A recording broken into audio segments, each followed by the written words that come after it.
ஆண்டவர் உங்களோடு இருப்பாராக.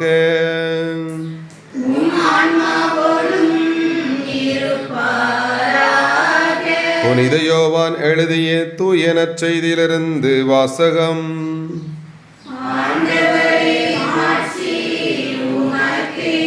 புனித யோவான் எழுதிய தூய நற்செய்தி அதிகாரம் 20 இறைவார்த்தைகள் 19 முதல் 31. அன்று வாரத்தின் முதல் நாள் அதுமாலை வேளை. யூதர்களுக்கு அஞ்சி சீடர்கள் தாங்கள் இருந்த இடத்தின் கதவுகளை மூடி வைத்திருந்தார்கள்.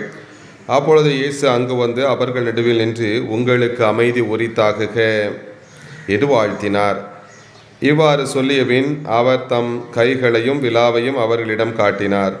ஆண்டவரை கண்டதால் சீடர்கள் மகிழ்ச்சி கொண்டார்கள். இயேசு மீண்டும் அவர்களை நோக்கி, உங்களுக்கு அமைதி உரித்தாகுக. தந்தை என்னை அனுப்பியது போல நானும் உங்களை அனுப்புகிறேன் என்றார். இதை சொன்னபின் அவர் அவர்கள் மேல் ஊதி, தூய ஆவியை பெற்றுக்கொள்ளுங்கள். எவருடைய பாவங்களை நீங்கள் மன்னிப்பீர்களோ அவை மன்னிக்கப்படும். எவருடைய பாவங்களை மன்னியாதிருப்பீர்களோ அவை மன்னிக்கப்படா என்றார்.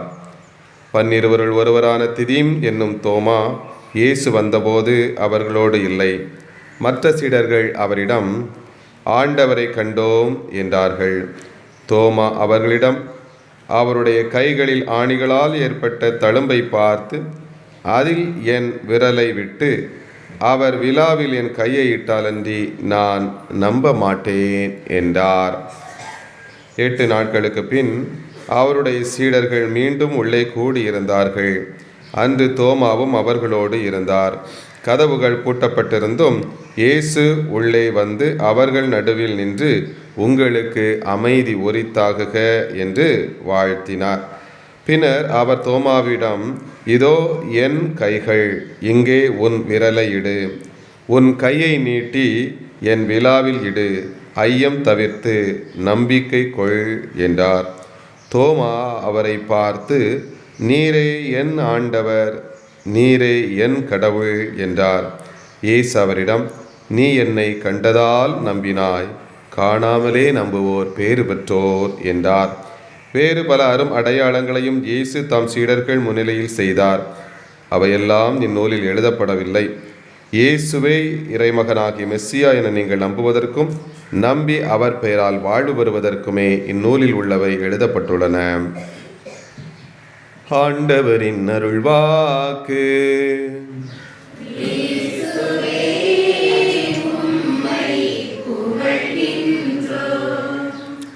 கிறிஸ்துவில் மிகவும் பிரியமான சகோதர சகோதரிகளே, ஆண்டவரின் அன்பு பிள்ளைகளே, நம் ஆண்டவர் இயேசு உயிர்த்த இந்த நாட்களிலே ஆண்டவருடைய உயிர்த்த அந்த ஆசீர்வாதம் உங்களோடு எப்பொழுதும் இருக்கும்படியாக வேண்டுகிறேன். நாளிலே நம்முடைய திருத்தந்தை இந்த நாட்களில் ஆண்டவருடைய பாதத்தை சென்று சேர்ந்திருப்பது ஒரு வகையில் நமக்கு சற்று ஆழ்ந்த ஒரு கவலை தந்தாலும், இந்த உயிர்ப்பின் காலத்திலே ஆண்டவரோடு அவர் இணைந்திருக்கிறார். எனவே இந்த பாடுகளின் காலத்தில் அவர் துன்பப்பட்டார், வேதனைப்பட்டார், மருத்துவமனையில் இந்த நோயினால் வேதனைப்பட்டு கொண்டிருந்தார். அதே போல ஆண்டவர் இயேசு உயிர்த்த காலத்தில் அவரோடு இணைந்து விட்டார். எனவே அவர் நிச்சயமாக அவர் ஆண்டவரோடு உயிர்த்த மகிமை இறைவன் அவருக்கு கொடுப்பார் என்கின்ற ஒரு நம்பிக்கை ஆண்டவர் நமக்கு தருகின்றார். அருமையான என் அன்பு பிள்ளைகளே, இந்த திருத்தந்தை என்று சொல்லுகின்ற பொழுது அது ஒரு மிகப்பெரிய ஒரு ஆசீர்வாதமான ஒரு கிருபை. இப்போது உலகத்தில் மிகப்பெரிய ஒரு ராஜ்யம் இந்த கடந்த வரலாற்றிலே நாம் பார்த்தோம் என்றால், ரோமை ராஜ்யம் என்பது ஒரு மிகப்பெரிய ஒரு ராஜ்யமாக பார்க்கப்பட்டது. உலகையே ஆட்சி செய்த ஒரு ராஜ்யம், ஒரு பேரரசு. அப்படிப்பட்ட அரசு இப்பொழுது இந்த காலத்தில் எங்கே இருக்கிறது என்றால் காணவில்லை, அடையாளம் இல்லாமல் போய்விட்டது.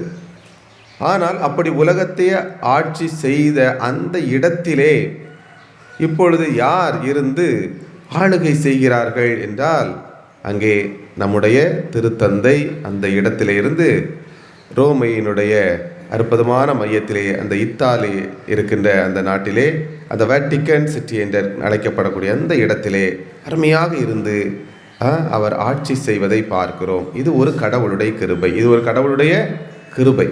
இது உலகம் முழுவதும் உள்ள கத்தோலிக்க பிள்ளைகளுக்கு ஒரு தலைமை இடமாக அவ்வளவு பெரியது. இது எத்தனை ஆண்டுகளாக இயேசு தோற்றுவித்தது முதல் இன்று வரை. அப்போ 2025 ஆண்டுகள், இத்தனை ஆண்டுகளாக ஒரு கடவுளால் ஏற்படுத்தப்பட்ட இந்த அரசு, தெய்வீக அரசு நிலைத்து நிற்கிறது என்றால், அந்த மனிதரால் ஏற்படுத்தப்பட்ட அந்த ரோமை பேரரசுக்கும் இதற்கும் என்ன ஒரு வித்தியாசம் என்று சொல்லுகின்ற பொழுது, அது ஏன் அழிந்து காணாமல் போய்விட்டது?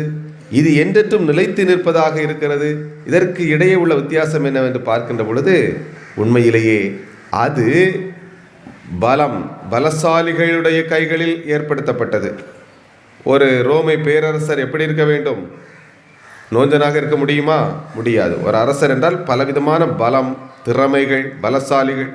எனவே அந்த ரோமை அரசர்கள்லாம் பலசாலிகள். எனவே பலசாலிகளுடைய கைகளிலே அந்த அரசு அமைக்கப்பட்டது.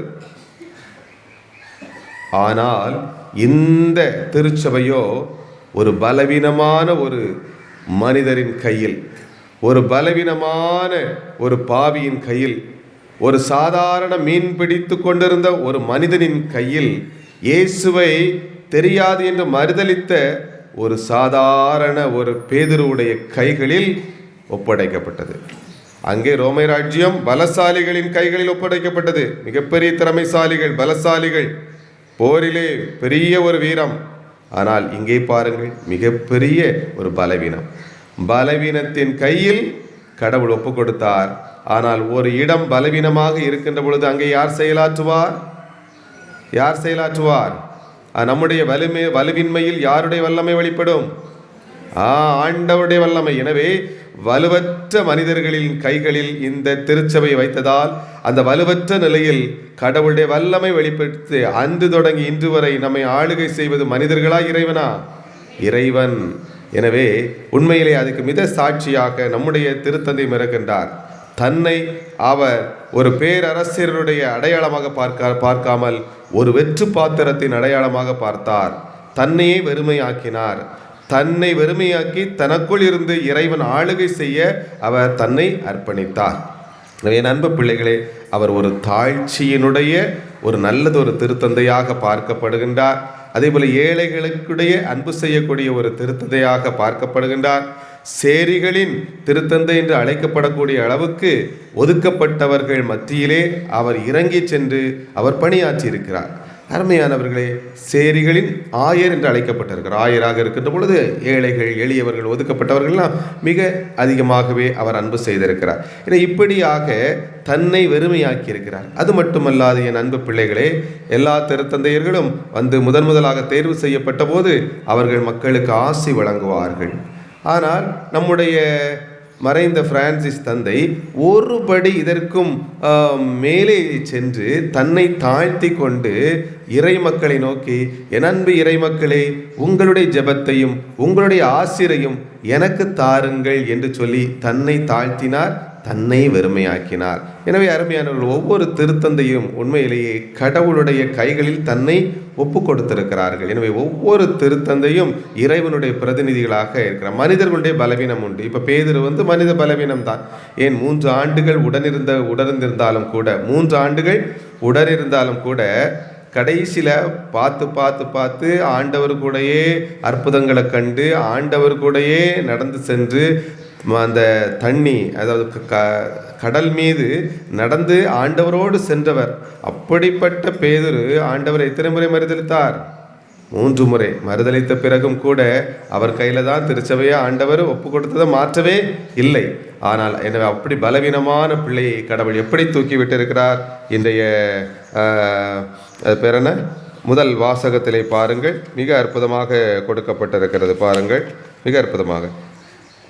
பேதுரு நடந்து செல்லும் போது அவருடைய நிழல் சிலர் மேலாவது படுமாறு மக்கள் உடல் நலமற்றோரை கட்டில்களிலும் படுக்கைகளிலும் கிடத்தி சுமந்து கொண்டு வீதிகளில் வைத்தார்கள். பாருங்க, அவர்கள் அனைவரும் நலம் பெற்றனர். எவ்வளோ பெரிய அதிசயம்! இந்த பலவீனமான மனிதன் நடந்து சுமந்தும்போது அவருடைய உடல்ல அவருடைய நிழல் பட்ட போதே ஆண்டவர் அவர்களுக்கு அற்புத சுகம் கொடுத்தார் என்றால் எந்த ஒரு பெரிய ஒரு ஆசிரியை கொடுத்திருக்கிறார். மேலான ஒரு ஆசீர்வாதத்தை எனக்கு நற்செய்தியில் கொடுக்கிறார் பாருங்க. தூய் ஆவியை பெற்றுக்கொள்ள சொல்லிட்டு ஒரு வார்த்தை சொல்றாரு, எவருடைய பாவங்களை நீங்கள் மன்னிப்பீர்களோ அவை மன்னிக்கப்படும், எவருடைய பாவங்களை நீங்கள் மன்னியாது விடுவீர்களோ அவை. ஒரு பலவீனமான ஒரு மனிதருக்குள்ளாக அந்த பலமுள்ள கடவுள் தன்னுடைய மன்னிக்கின்ற அதிகாரத்தை கொடுக்கிறார். இது கடவுளுடைய அன்பு. இது திருச்சபையினுடைய ஏதோ ஒரு அதிகாரம் அல்ல, நம்ம திருச்சபையினுடைய அதிகாரம் அல்ல, மாறாக இது எனது கடவுளுடைய அன்பு, கடவுளுடைய பேரிரக்கம். பிள்ளைகளோடு இருந்து மன்னிக்கணும்னு ஆசைப்படுறாரு. அதனால் அந்த அதிகாரத்தை அவர் என்ன செய்கிறாரு, தன்னுக்காக அர்ப்பணிக்கப்பட்ட அந்த குருக்களிடம் கொடுக்கிறார், சீடர்களிடம் கொடுக்கின்றார். என்ன அன்பு பிள்ளைகளே, எனவே கடவுளுடைய அன்பை இந்த திருத்தந்தை வழியாக நாம் இன்றும் ஆண்டாண்டு காலம் என்ன செய்கிறோம், பெற்றுக்கொண்டே இருக்கிறோம். எனவே அன்பு பிள்ளைகளே, இதற்கு அடுத்தபடியாக இன்றைய 2ஆம் வாசகம் அருமையாக ஒன்றை காட்டுகிறது பாருங்கள். என்னோடு பேசியவர் யார் என்று திரும்பி பார்க்க நான் திரும்பினேன். அப்பொழுது 7 பொன் விளக்கு தண்டுகளை கண்டேன். அவற்றின் நடுவே மானிட மகனைப் போல ஒருவரை பார்த்தேன். அவர் நீண்ட அங்கியும் மார்பில் பொன் பட்டையும் அணிந்திருந்தார். நான் அவரை கண்டபோது செத்தவனைப் போல் அவரது காலில் விழுந்தேன். அப்போ அவர் என்ன சொல்றாரு, என் மேல கை வச்சு, அஞ்சாதை முதலும் முடிவும் நானே, வாழ்பவரும் நானே, இறந்தேன் ஆயினும் என்றென்றும் வாழ்கிறேன். இதோ உயிர் தாண்டவரை இங்கே வைத்திருக்கிறோம். உண்மையிலேயே அவரைத்தான் நான் சந்திக்க போகிறோம். இந்த நாளிலே நம்முடைய திருத்தந்தையும் இந்த ஆண்டவரைத்தான், உயிர் தாண்டவரை முகமுகமாக சந்திப்பார். அந்த பெரும் பேச்சினை, அந்த பெரும் மகிமையை, இதோ யோவான் கண்ட அந்த காட்சி இருக்கிறதல்லவா, அந்த மானிட மகனை மகிமையாக பார்க்கக்கூடிய பாக்கியம், அந்த பாக்கியத்தை நிச்சயமாக இந்த நாட்களிலே திருத்தந்தை பெற்றிருப்பார் என்று நாம் நம்புகிறோம். எனவே நம்முடைய ஜெபங்களும் அதை நோக்கியே வண்ணமாக இருக்கிறது.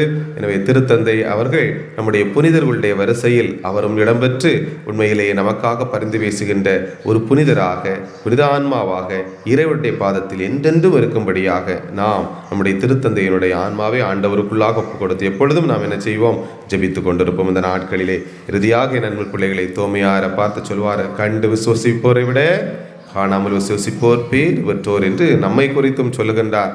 நாமும் பேறு பெற்றவர்கள் தான்.